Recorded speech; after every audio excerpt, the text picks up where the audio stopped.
Kinabukasan, noong magising si Dante, ay narinig niyang nagsisermon ang kanyang tiya Josie sa asawa nito.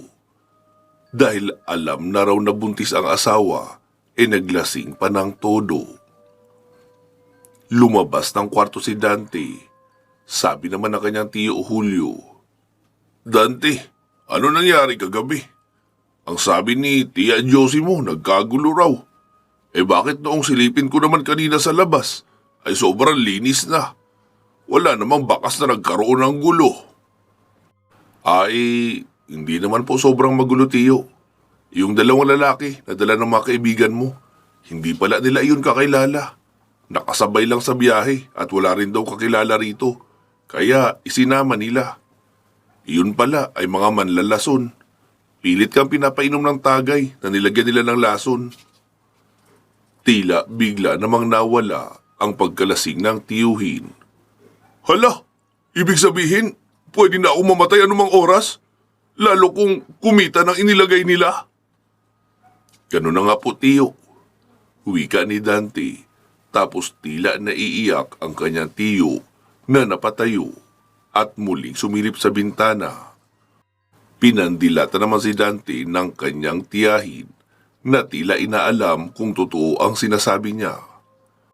Huminga ng malalim si Dante sabay sabing, "Huwag kayo mag-alala, tiyo. Binasag ko ang basong shot glass natin sa ulo mismo noong lalaking manlalason. Ayaw tumigil hanggat hindi mo naiinom ang tagay. Kaya kinuha ko na ang baso at binasag sa ulo niya. Tapos iyon namang kasama niya pang isa ay nanlaban. Pinakiusapan ko na rin na umuwi na sila." Nanlaki naman ang mata ng kanyang tiyuhin. "Sigurado ka sa sinasabi mo dyan, Dante? Kasi ang mga ganon ay babalik pang muli kapag nabigo sa kanilang target. Ibig sabihin, babalik pa sila rito." "Huwag niyo na po alalahanin sila, tiyo. Sinigurado ko na matibay ang pakiusap na aking binitawan para hindi na talaga sila babalik rito o kahit pa sa bayang ito." "Ano ba ang nangyari, Dante? Bakit parang nahihirapan ako intindihin?" Sumabat naman ang tiyahin ni Dante at sinabing, "Paano mo maiintindihan? Hanggang ngayon, lumalangoy pa rin sa alak yung utak mo. Inuman mo na nga yan ng gamot, yung hangover mo, tapos matulog ka ng muli. At ayokong may magiinuman pa uli mamayang gabi, ha. Kung tatanggap ka ng bisita, ay siguraduhin mong kamag-anak na lang at kakilala mo talaga. Nanganib na pala ang buhay mo kagabi. Wala ka pang kaalam-alam. Mabuti na lang talaga at nandito si Dante." Singhal ng kanyang tiya Josie sa asawa nito. Kaya tila asong nabahag ang buntot na nagtungo ang tiyuhin sa sala para kumuha ng maiinom na paracetamol para sa sakit ng ulo. Sabi naman ng kanyang tiya, "Dante, may narinig akong aswang na umiikot kagabi. Nakaidlip na ako noon Tapos biglang sumakit ang tiyan ko, kaya ako nagising. Tapos nawala rin naman makalipas ang kalahating oras. Siguro, matapos maamoy yung pausok na may insenso. Hindi na ba yun babalik mamayang gabi?" Sabi naman ni Dante, "Babalik pa yun, tiya, lalo kung ikaw talaga ang target. Pero huwag kayong mag-alala. Kapag bumalik mamayang gabi, ay papakiusapan ko rin para hindi na bumalik kahit kailan." Huminto sa pagsasalita ang kanyang tiyahin at tumitig sa kanya. "Dante, anak, anong nangyari sa'yo? Anong klaseng tao nga uli ang sinamahan mo papunta sa Bicol?" Isang panday po, tiya. Yung gumagawa ng itak." Yung pinuntahan nyo, anong klaseng tao naman iyon?" "Isang albularyo po. Mataas na albularyo na nasa pagkababaylan na ang antas." "Sabi ko na nga ba, yun ang paliwanag sa nakikita kong pagbabago mo ngayon. Ibang Dante na ang umuwi rito sa amin Hindi ka na nagdadalamhati sa nangyari sa pamilya mo, na para bang alam mo na ang solusyon sa problemang iyon. Tsaka, wala na ako nababanaag na kaba o takot sa mukha mo. Parang alam mo na lahat ng sagot sa mga problema. Kaya sagutin mo ng totoo Nasaan ang dalawang nanggulo kagabi? Luminga-linga si Dante sa paligid. Muling nagsalita ang kanyang tiyahin. Dante, anak, ako na ngayon ang magulang mo. Poprotektahan kita sa abot ng aking makakaya. Kaya hindi mo kailangan maglihim sa akin. Atin-atin lang ito. Hindi ko sasabihin kay tiyo mo. Nasaan ang mga iyon? Nasa kabilang buhay na po at wala na ring makikita sa katawan nila. Dahil naging pinong abo na talaga. Doon mo ba yan inaral sa Bicol? Yung mga nalalaman mo? Opo, tiya. Mabuti naman anak kung ganun. At least nagawan mo na ng paraan kung paano poprotektahan ang sarili mo. Laban sa totoong panganib sa lalawigan nating ito. Pagbabayarin mo ba ang mga gumawa noon sa pamilya mo? Opo, tiya. Sa tingin mo, kaya mo na sila? Opo. Mabuti kung ganun. Huwag kang titigil hanggat hindi mo na ipapadala sa kabilang buhay ang mga rebelding aswang na iyon. Galit na wika ng kanyang tiya Josie. Sabi naman ni Dante, relax ka lang po tiya, masyado ka nang nagigigil eh. Baka mapaanak ka niya nang wala sa oras. Huwag kang mag-alala Dante. Masaya lang ako sa sinabi mong balita. Kahit anong isip ko kasi, ay hindi ko na alam kung paano ihahanap ng hustisya ang pagkamatay ni na kuya at ng buo niyong pamilya. Kahit mga sundalo ay walang laban sa mga halimaw na iyon. At least ikaw nahanap mo na ang tamang sagot sa problema. Opo tiya, pero bago ko po yun gagawin, una ko munang lilinisin ang bayan na ito. Saka kami aakyat sa bundok. Ha? Bakit kayo? Ilan ba kayo? Kaming 3 po. Pati kasi iyong mismong babaylan na nagturo sa akin ng lahat ng aking nalalaman ay narito rin siya ngayon. Sumama sa akin dahil tutulong siya sa pagtugis doon sa mga rebelding aswang. Ay, salamat naman sa Diyos. Kahit papaano, mababawasan ang pag-aalala ko. Kung alam kong may iba ka pang kasama at babaylan din pala. Opo, babaylan ang isa. Ang isa naman ay yung sinasabi kong panday. Sana yun makipaglaban sa mga aswang. O sige, tama na muna ang usapang ito. Pababa na ang mga bata. Ayokong marinig nila ang tungkol rito. Sige na, ikaw na bahala rito ha. Ipainit mo na lang ang ibang mga ulam. Nagsangag lang kasi ako ng kanin at nagprito ng itlog. Iyon lang ang inalmusal ko. Ikaw na bahala dyan. Magpapahinga muna ako sa itaas. Okay po, tiya. Sagot pa ni Dante at iniwan na siya ng tiyahin.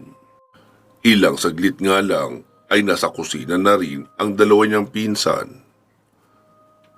Kuya Dante, ano nangyari? Bakit galit na galit si Mama kay Papa? Tanong pa ng panganay. Wala naman, napasobra lang sa pag-inom si Papa niyo. Kaya masakit ang ulo niya. Mabuti at hindi ka nalasing Kuya Dante. Hindi naman kasi ako uminom ng marami. Taga-serve nga lang ako, di ba? Kaya parang patikim-tikim lang din ako ng alak. Ah, okay. Nagsalita naman ang bunso.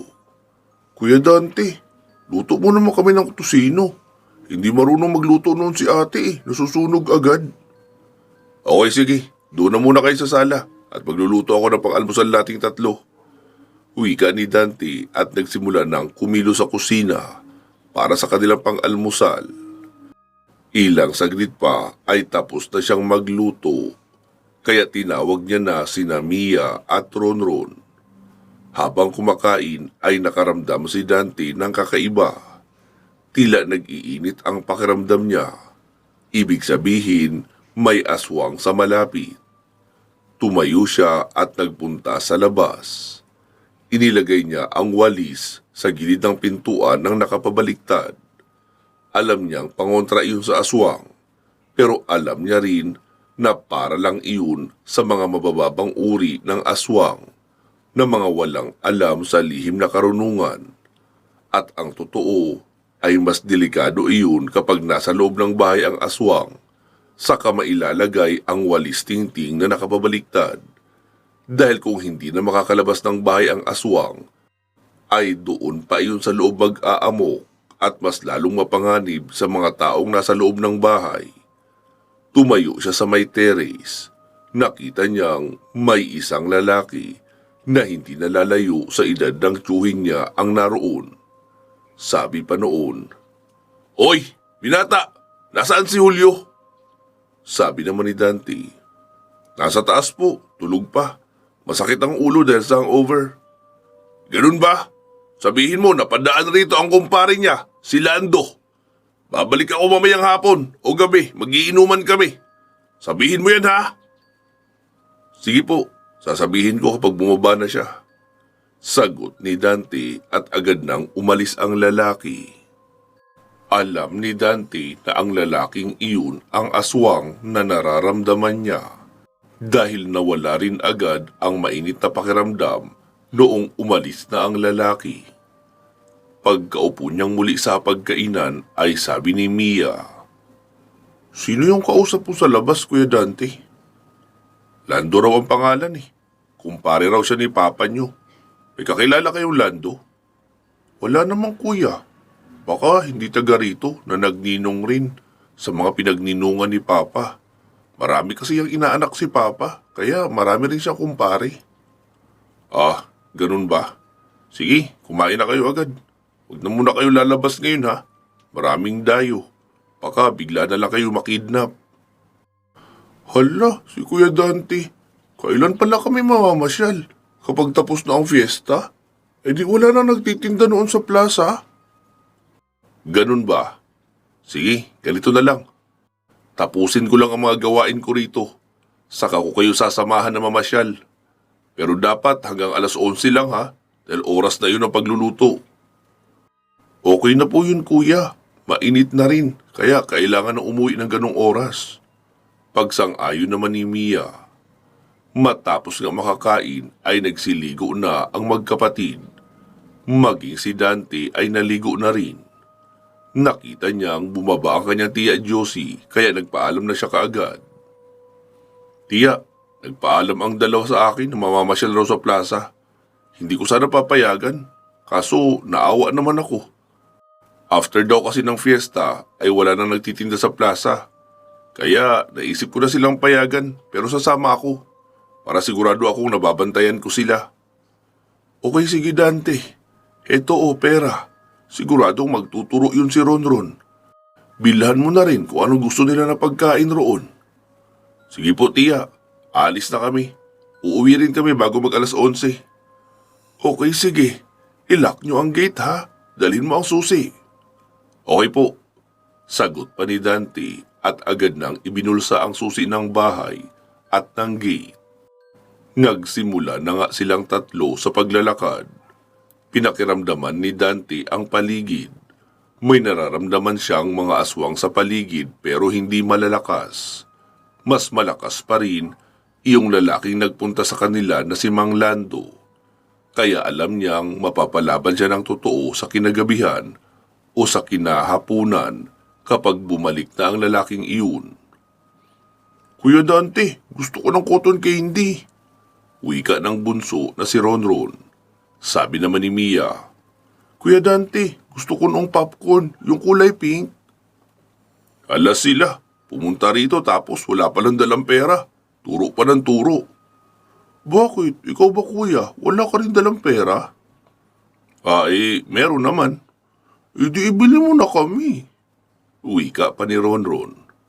"Sige na nga, tara, bili tayo ng tag-iisa noong cotton candy at isang malaki noong popcorn para tatlo na tayo roon." "Okay po." Pagsang-ayon ng dalawa. Noong makakita naman si Dante nang nagtitinda ng shawarma, ay kaagad na siyang bumili. Noong maamoy naman ang dalawa na maraming sibuyas, ay hindi sila nagpabili noon. Iyong tintang dirty ice cream na lang daw ang sa kanila. May mga palaro rin doon gaya ng shooting ng basketball, pellet gun at dart na ibinabato sa lobo. Lahat halos ng laro roon ay nilaro nila. 500 naman kasi ang ibinigay ng kanyang tiya Josie. 10 piso lang naman ang bawat laro roon.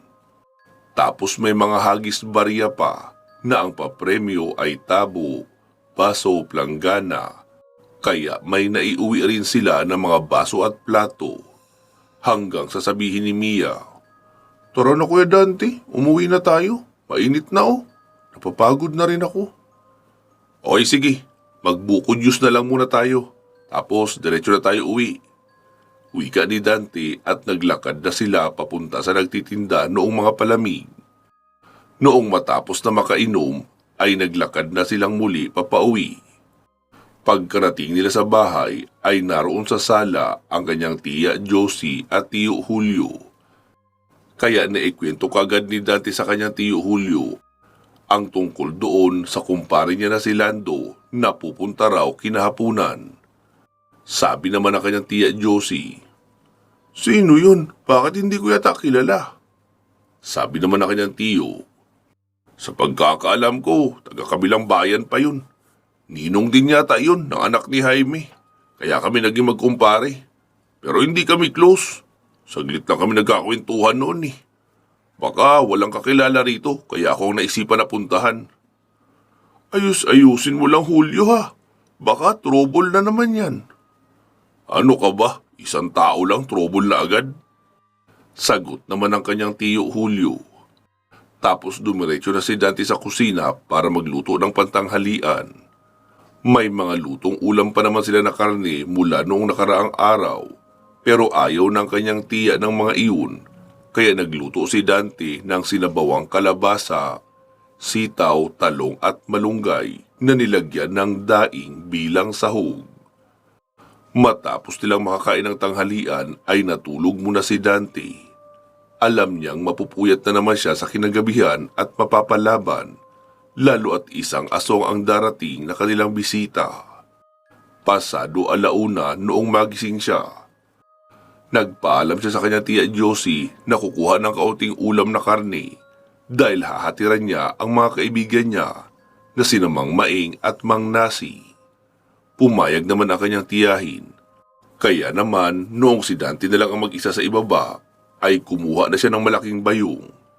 Inilagay niya roon ang isang malaking inihaw na bangus mula sa freezer. Inilagay niya kasi sa chest type na freezer lahat ng pagkaing naluto noong nakaraang araw para siguradong walang masisira.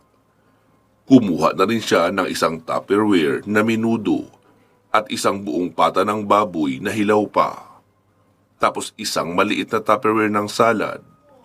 Noong mapadaan naman siya sa kanilang cabinet, ay nakita niyang maraming corned beef na disusi ang naroon. Kaya kumuha na rin siya ng 2 lata, tapos 6 na lata naman ng sardinas. Sinamahan niya na rin ng isang malaking pack ng kape at 1 kilong asukal. Ramdam niya ang bigat ng dala niya na bayong, pero baliwala naman sa kanya ang bigat na iyon. Hindi na siya nagdala pa ng susi, dahil hindi naman raw aalis ang pinsan niyang si Mia. Manunood lang ng movie sa sala at siguradong sa hapon pagka-uwi niya ay gising na rin noon ang kanyang tiyo at naroon na sa sala tatambay. Pagkalabas niya ng compound ay tumawag na siya kaagad ng tricycle at pinadiretso na kina Mang Nasi. Ayaw niya nang mag-jeep pa sa labasan. Masasayang lang ang oras niya. Nagmamadali pa naman siya na makauwi. Pagkarating niya kila Mang Nasi ay naroon si Mang Maing sa sala, nakatunganga habang nagtatabako. Maririnig naman ang mga pukpok ni Mang Nasi sa likuran. Halatang abala na gumagawa ng mga order na itak. "Oh, Dante, mabuti at tumalaw ka. Kumusta ang fiesta?" Sabi naman ni Dante. "Ayos naman po. May naitumba ako kagabi, 2 kumitan. At mamaya, may aswang rin ako itutumba na pupunta sa bahay. Dahil kumpare pala iyon ni tiyo ko. Oh, ito po, pasalubong ko sa inyo." Tinanggap naman agad ni Mang Maing iyong sinabi niyang pasalubong. "Abay lintik, ang dami nito ah. Hinakot mo na yata ang laman ng ref ng tiyahin mo. Baka mapagalitan ka." "Naku, hindi po. Sige na, kumain na kayo. At siguraduhin niyong mauubos niyo ang salad sa araw na ito. Dahil wala pa naman kayong ref. Panis na yan bukas." Yang pata naman ay pwede niyong adubuhin sa suka at toyo para hindi masira at pwede pa bukas. Nasi, alika na muna rito. Ang daming dalang pagkain ni Dante. Agad namang lumabas mula sa kusina si Mang Nasi. Uy, Dante, salamat ah. Tamang-tama, nagugutom na ako. Tara, kain tayo. Sabi naman ni Dante. Hindi na, kayo na muna ang kumain. Dito lang ako. Hindi rin ako magtatagal dahil may darating na aswang sa bahay mamaya. Ipapadala ko lang sa kabilang buhay para wala nang mabiktima. Sabi naman ni Mang Nasi. Iba ka talaga bata. Mukhang hindi mo papalipasin ang isang araw na walang nalilipol na aswang. Abay oo naman po. At baka bukas ay hunting na naman ako sa kinagabihan kapag walang dumalaw na aswang sa bahay. Kayo dito, gaano kayo kaabala? Sabi naman ni Mang Nasi. Naku, sobrang abala. Alam mo naman na ang daming order na itak sa akin. Tama din yan, Mang Nasi, para may pagkaabalahan kayo habang hinihintay niyo akong matapos sa paglilinis ko dito sa bayan. Sabagay, tama ka. Sagot pa ni Mang Nasi. Ilang saglit pa ay lumabas na mula sa kusina si Mang Maing. Dala ang 3 tasang kape. Ipinaris nila iyon sa salad na dala ni Dante. Kaya natatawa na lang si Dante dahil pwede pala iyon na isabay ang malamig at mainit. Si Dante naman ay kapilang ang kanyang minerienda. Hindi naman kasi siya nagugutom at balak niya rin nakakain ng kanin pagka-uwi niya ng bahay. Makalipas ang 1 oras na pagkikwentuhan ay nagpaalam na si Dante na uuwi na. Sige po Mang Maing, Mang Nasi, dadalaw-dalaw na lang ako rito kapag wala akong ginagawa roon. Oo Dante, sige, mag-iingat ka ha at salamat sa napakarami mong pasalubong. Walang anuman po, sagot naman ni Dante at pumara na siya ng tricycle papauwi. Pagkarating niya ng bahay ay nabutan niyang nagmimerienda ng tinapay at soft drinks ang buong pamilya. Dante, merienda na. Uwi ka ng kanyang tiyo Julio. Sabi naman ni Dante. Sige po, pero kanin ang gusto kong imerienda para solid ang dating sa tiyan. Sige, bahala ka. Iba ka talaga Dante no. Umaga, tanghali, merienda at gabi kumakain ka ng kanin at napakarami pa. Pero solid at bato-bato pa rin ang katawan mo. Saan mo ba inilalagay ang mga kinakain mo? Sa tiyan lang din po, tiyo. Sagot pa ni Dante habang tumatawa. Matapos niyang kumain ng kanin ay sa labas na muna siya tumambay habang nagwawalis sa loob ng bakuran at sinigaan niya na rin iyon pagkatapos. Habang nakatayo siya sa harapan ng siga, ay lumapit sa kanya ang kanyang tiya Josie. Sabi pa noon, Dante, anong meron? Parang hindi mo trip yung taong darating na sinasabi mong kumpare ni tiyo mo. Opo tiya, kung ako lang masusunod, hindi ko yun papatuloyin dito sa bahay nyo dahil isa siyang aswang. Ha? Sigurado ka dyan Dante? Oo naman po, pero kahit sabihin natin iyon kay tiyo ay hindi rin siya maniniwala. Huwag kang mag-alala Dante. Kapag sumakit ang tiyan ko, ay sasabihin ko kaagad kay tiyo mo na paalisin na ang bisita niya dahil aswang iyon. Tumango-tango lang si Dante dahil hindi niya pa alam kung papaano niya iimbitahin ang aswang na iyon para labanan siya sa labas ng bahay. Pasado 7:00 ay naghapunan na sila Dante. Tapos naupo lang sa may sala ang buong pamilya. Habang si Dante naman ay nasa kusina, naghuhugas ng mga plato. Bandang mga 9:00 ay may nagtawag na ng tao po sa labas ng bakuran. Kaya ang tiyo Julio niya na ang lumabas para salubungin ang inaasahang bisita. Pagkarating sa may bungad ng bahay, ay nagkatinginan ang kanyang tiya Josie at ang lalaking si Lando. Malinaw na nakita ng kanyang tiya Josie ang pagpula ng mata ni Mang Lando na tila tinatakot pa siya at ipinapaalam na isa siyang aswang. Unang nagsalita ang kanyang tiyo Julio. Oh, napadalaw ka pare. Oo pare. Dito ako hinila ng mabangong amoy sa bahay niyo Tinawag naman ng kanyang tiya Josie ang dalawang bata at pinaakyat na sa itaas. Tapos ang kanyang tiya Josie naman ay naroon sa may bahagi ng lamesang kainan. Sabi naman ng kanyang tiyo Julio, "Talaga? Wala naman kaming kakaibang niluluto pa ngayon. Dahil lahat ay iniluto na namin kahapon pa."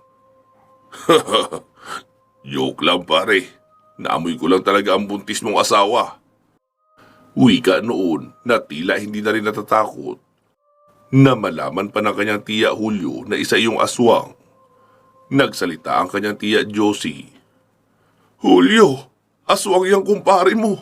Sumasakit ang tiyan ko." Sabi naman ng lalaki si Lando. "Huwag kang mag-alala kumare. Kapag natapos ko ng kainin niyang sanggol sa sinapupunan mo, ay wala na sasakit. Aalis na rin ako noon agad para hindi ko na kayo maistorbo pa." Biglang namula sa galit ang kanyang tiyo Julio at sinugod ang kumpare na si Lando. "Walang hiya ka? Ang lakas na loob mong pumasok sa pamamahay namin at magbantaan ang mag-ina ko?" Wika noon sabay amban ng suntok. Pero napakabilis na katayo noong si Mang Lando at sinakal ng mahigpit ang liig ng kanyang tiyo Julio. Namutla na ang lalaki dahil hindi na makahinga. Hanggang sa ibato siya noong aswang sa bintana. Kaya uwasak ang bintana nila at bulagta roon sa labas si Mang Julio. Napatili naman ang kanyang tiya Josie. Agad dinampot ni Dante ang isang garapong asin at inorasyonan. Ang pangkaraniwang asin ay kakayaning tawirin ng mga matataas na uri ng aswang, lalo na ng mga gabunan, dahil marami sa kanila ang kumakain ng normal na pagkain ng tao na may halong asin, kaya walang panama sa kanila ang asin. Pero kapag inorasyonan iyon ng isang babaylan o mataas na antas ng antingero, ay ibang usapan na iyon. Tila magkakaroon iyon ng lakas na 10 doble sa pangkaraniwang asin. Iginuhit iyon ni Dante mula sa kaliwang dingding hanggang sa kanang bahagi. Tumawa naman ang aswang na gabunan, na bagamat tao pa ang buong kaanyuan, nagkulay pula naman ang mga mata. "Anong tingin niyo sa akin? Isang yanggaw? 80 anyos na ako. Nagagawa ko na ngang hindi tumanda. Tapos yung asin na yan lang ang gagamitin mong pangotra sa akin? Nagsasayang ka lang ng asin, bata. Itinabi mo na lang sana yan para nagamit pa sa pagluluto." Sabi naman ni Dante. "Masyado kang mayabang. Sige, subukan mong tumawid sa asin na yan kung kaya mo. At kapag nakatawid ka, ay hahayaan kong makuha mo si tiya Josie ko at ang sanggol niya." Napatingin naman ng masama ang kanyang tiya Josie. Tinanguan niya iyon na tila sinasabing magtiwala lang sa kanya. Kaya kumalma ang buntis na ginang. Lumapit na nga ang mayabang na aswang. Pero noong makarating siya sa guhit na asin ay hindi na siya makatawid. "Anong nangyari? Paano hindi na ako makatawid sa asin na ito?" Sabi naman ni Dante. "Mamahalin kasi ang asin na yan. Iodized salt ang tawag dyan. Galing sa grocery. Hindi sa tindahan na nakasako lang." "Hindi! Imposible ang sinasabi mo! Kahit anong asin ay walang epekto sa akin!" "Eh di mali ka dahil nakita mong asin ang nasa tapat mo eh." Biglang napatingin sa hagdan pa itaas ang aswang. Agad naisip ni Dante ang naiisip noon. Ang dalawa niyang pinsan na nasa itaas at pwedeng maakyat ng aswang. Kaya sabi ni Dante, dahil sa hindi mo kayang matawid ang guhit ng asin na yan, kaya ako na lang lalapit sa'yo. Sige, may hamon ako uli sa'yo. Kapag natalo mo ako, ay si tiya uli at ang sanggol niya ang premyo mo." Wika ni Dante sabay hakbang sa asin papalapit sa aswang. "Yun lang pala eh! Sige, tatapusin na kita agad para makuha ko ng premyo ko!" Wika noon, sabay mabilis nang sumugod kay Dante gamit ang pinatulisang kamay. Pero nagulat ang aswang noong hangin lang ang tinamaan ng kanyang matulis na kamay at isang mabilis na segundo lang ang lumipas ay bumaon na ng malalim ang kamao ni Dante sa sikmura ng aswang. Nanlaki ang mga mata noong aswang na si Lando at hindi makapaniwala sa lakas ng suntok na bumaon sa kanyang sikmura. Mabilis umikot si Lando, sabay pahiwa ang ginamit na atake papunta pa rin sa liig ni Dante.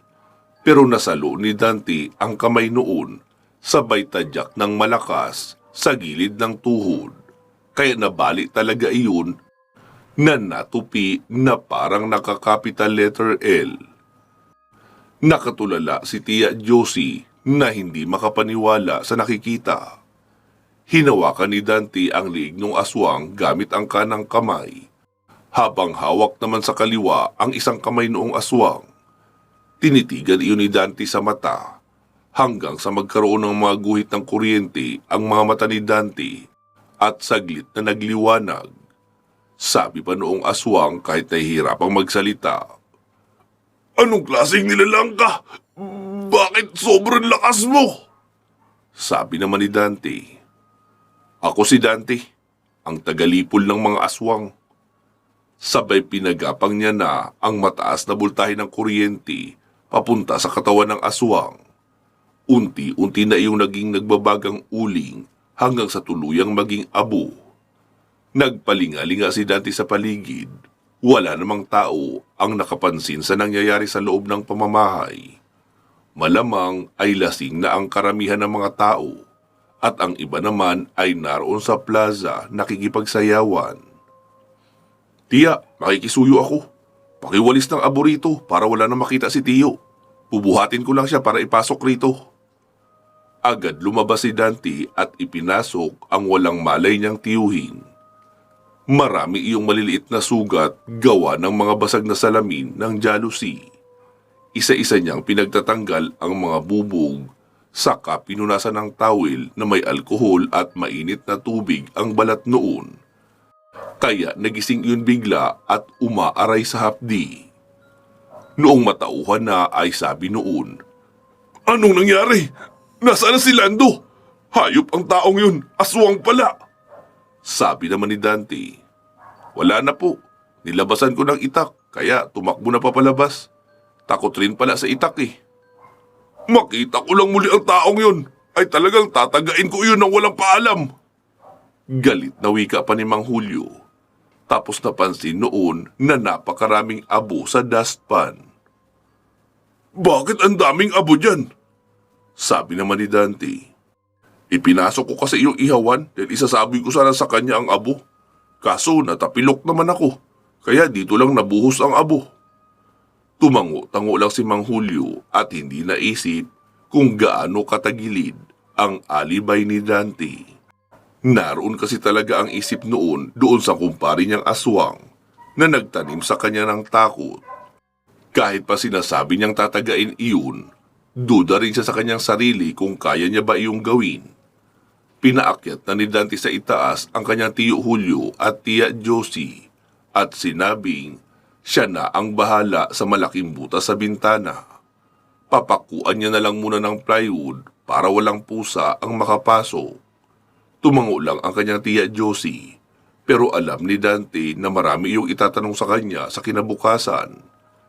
Hindi pa lang sinasabi ang mga tanong dahil naroon pa ang kanyang tiyo Julio na hindi mapaniwalain sa mga aswang at kababalaghan.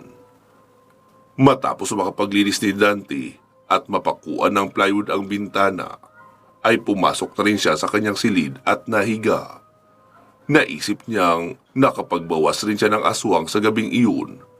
Kaso lang medyo bitin siya dahil isa lang. Kaya naisip niyang umalis pa upang magpunta sa sayawan. Doon siya mga hunting ng aswang. Baka sakaling meron din doon. Pansamantala po muna natin puputulin dito itong ating kwento. Magsama-sama po tayo muli sa part 27. Mag-iingat po kayo palagi at hanggang sa muli.